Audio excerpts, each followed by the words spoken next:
Lucasfilm just might be feeling very desperate when it comes to the Mandalorian and Grogu movie box office numbers, because you won't believe who they're reaching out to and the lengths to which they will go to try to find a few people to show up for Pedro Pascal's big premiere.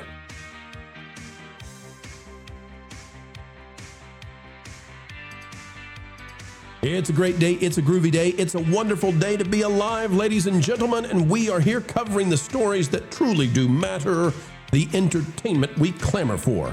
As we dive in, click that like button. And if you're not yet subscribed, just know we're working hard every single day for you. The Walt Disney Company is busy trying to prop up the Mandalorian and Grogu box office. It's not going well. And now they're inviting influencers. We won't call them shills this time, but Mr. Grizzy will. They're inviting influencers to the premiere of The Mandalorian and Grogu. Folks, here's the video sent to Star Wars Explained. It's Captain Spit Take. Shills, goodbye. Hi, Alex. Hi, Molly. We're calling you to invite you to the premiere of The Mandalorian and Grogu. No, say your line right now. All right, so they're sending the influencers invites to the premiere. Why are they bringing in the influencers? It's usually celebrities. It's usually, people with the trades. Why are they going to influencers? Well, it could be because of this. Out of Bulletin by Adam White, new Star Wars film tracking for week box office debut. And yeah, this is not going well. Early tracking data suggests an $80 million opening over Memorial Day weekend, a concerning figure for Disney, given the film's reported $165 million production budget. Folks, if you want to add that up, 165 plus, we would assume at least, gosh, I can't say $100 million marketing. There's no way. It's at a Super Bowl commercial. It's at all this stuff. It's got to be 200. I mean, they don't do it for less than 200 for these kinds of blockbusters. Mm-hmm. I can't. Okay, I got to go 200. And that's going to put that at what? About 350? 350, that means it's got to break even in the 700. If you bring that down to 100 million and say it's a break even of 600, there's just no way. At an $80 million opening, that would mean that if it's a one-to-one internationally, it would be 160 on the opening worldwide. These films perform at like a 2.75 box office legs run. That means this comes in under 500 mil easy, and we're losing $100 million at the box office. So they're sending out the videos to the shills saying, please, will you come on over? And, Marv, you said the spit take guy, right? Star Wars is Star Wars Explained. Spit take guy. Marv, why? Why do we call him the spit take guy? Because in your shill montage that you played earlier, he does the spit take conveniently back into his mug when he sees Star Wars Outlaws start. At least that's what I hear. Wait, what? So the same folks that they turned to Star Wars Outlaws, the same people that are trying to bring in for the Mandalorian premiere. Now, I'm not trying to be mean or derisive or divisive or, in any way negative about these people. I just don't care. Good for them that they got invited. But I don't think that this is going to go well for Disney. I don't think they have the pull. And I think we've seen that over and over again. They do this every time they have a new project, and they send it to this guy every single time. When the Acolyte premiered, they sent him a big box of crap, of merch. They sent him a blanket and a ramen bowl with chopsticks that had Acolyte stuff all over it. That's what they've been doing. They're now trading in access is what they're doing. They're trading in access and saying, don't you want to be like us? If you're nice enough to Star Wars, if you like us enough, and if you tolerate us enough, you'll get that magical DM from Star Wars, and we'll send you a present. Don't you want to be one of the cool kids? It's access. It's the new currency. I have to say that this is gonna be really hard to say. Grace Randolph was right. Are you okay? Yeah, I'm okay. I got it out. Don't worry. Grace Randolph was right. However, she was completely self-unaware. Well, yes. I mean, she's part of the problem, but she was saying that this is what they do. The influencers have completely taken over the role of critics.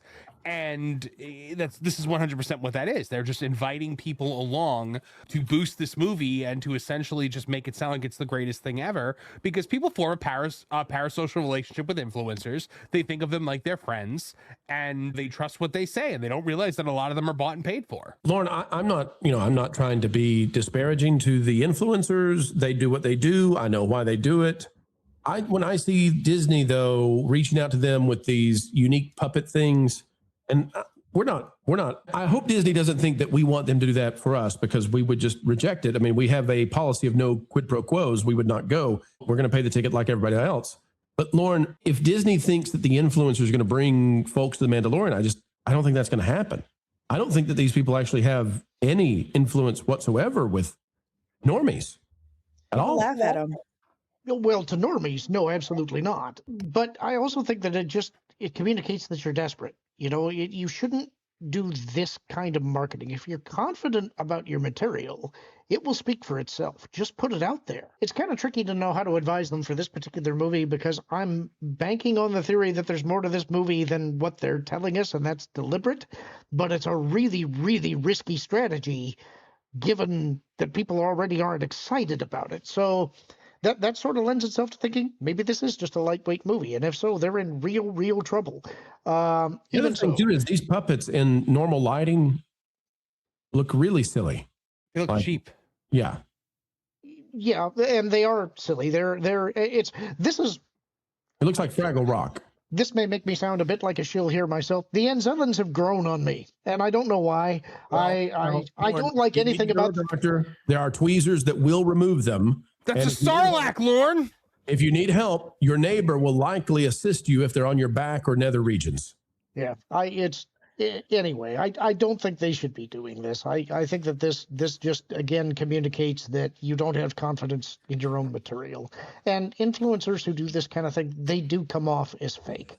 It may be that they're genuine in their reactions. Maybe they really do like everything that they claim to like. But it's hard to believe it, given the overacting nature of what they're doing, you know? Yeah. Hopefully, I hope if I ever get excited about something and I'm on here and talking about it, I hope that comes through as genuine, because I wouldn't fake that, you know? And if I hate something, I'm not going to sugarcoat that either. I would hope that you would recognize, if I'm saying I hate this, I really hate it.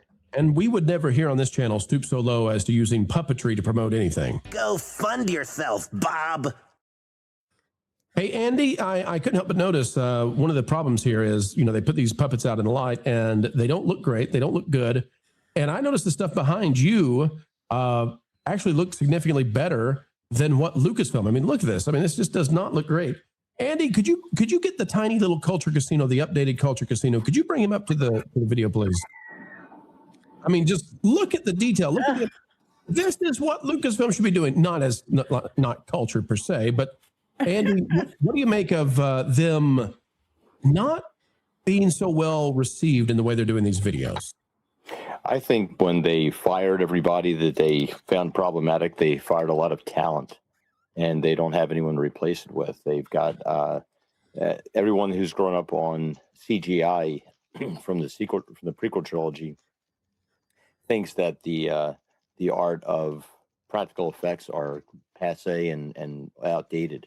But clearly, when everybody sees, look at Rocky in Project Hail Mary. Oh my gosh, it's amazing! Amaze! Yeah. Can you imagine if? But Project Hail Mary and Amazon, they didn't do this, right? Think about the difference. Okay, this is a great. Think about the difference in the way they handled the Rocky and Project Hail Mary advertising. Rocky was literally saying "amaze, amaze, amaze" to the Artemis crew. Ryan Gosling was doing that too. And then you compare that to where Disney and Star Wars are. On the one hand, you got Project Hail Mary, which is being used as inspiration for historic space flight that will put them in the history books forever. And on the other side, you got Disney reaching out to known influencers who will just say and do anything for Star Wars with little tiny puppets that don't hold up anything like Rocky. What a difference. What a difference in where we are. It's amazing. Okay, so final question for the panel. Anybody can have at this. We're being told that the Mando movie is on track to make $80 million on the 4-day weekend. I'm starting to wonder if they're worried it's going to make less than that. it's hard for me to imagine Star Wars making less than that on a 4-day, but I'm starting to think that it just might be lower, and that maybe the internal numbers are showing that. What do you guys think? I think it's going to be lower. It's possible. I think the bubble has burst, not just with Star Wars, Lucasfilm, Disney, but with Hollywood in general. I mean, we were kind of touching on it with the Blake Lively stuff and with the influencers. You know, the normies even are really just tired of it. They don't care anymore. If they do care, I'm just sick of it. Like, you're on my last nerve. You're very annoying. You stand in your ivory towers and you tell us how dumb we are and how you know what's best for us. You know, we just want to be entertained, and you can't even do that anymore. So the bubble has burst. They've broken trust with the audience every single time something comes out. It's either it's not good or it's something they can't follow. So at this point, I think it's just like, why go? You know, when I could just wait in 3 weeks and watch it on the streaming service that I already pay for. So I think they do know they're in trouble. Hey guys, I need some way to hedge. So if this thing makes more than 100, I don't look like I was wrong. Does anybody got a good hedge on this? Any way to really just play it on the fence, but people think I'm on both, you know, anyway, what do you got, Lord? I will say one thing about the casuals, okay? I have heard, I haven't seen it myself because I haven't seen the trailer in theaters, but I have heard people say that when the trailer is played in theaters, they're hearing people who would be into Baby Yoda, people, usually mothers who love the adorable baby, they do get excited. And there may be more of that than what we would be able to track, because they're not going to be people who are showing up on these channels. These are casuals. And so I am not convinced that the Grogu hype is over. I think that we're sick of it because we've had too many years gone without additional content, and we got overexposed to it. I'm not sure that's the casual audience. So there's your hedge. The casual audience may respond to this better than we expect. You know, we really hope that you felt this video was satisfactual. We know we had an actual good time participating and communicating with each and every one of you out there listening.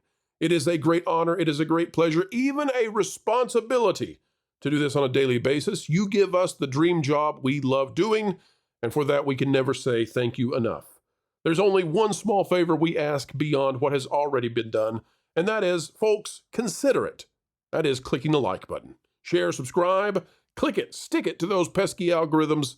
It's the notification bell, and drop a comment right on down below.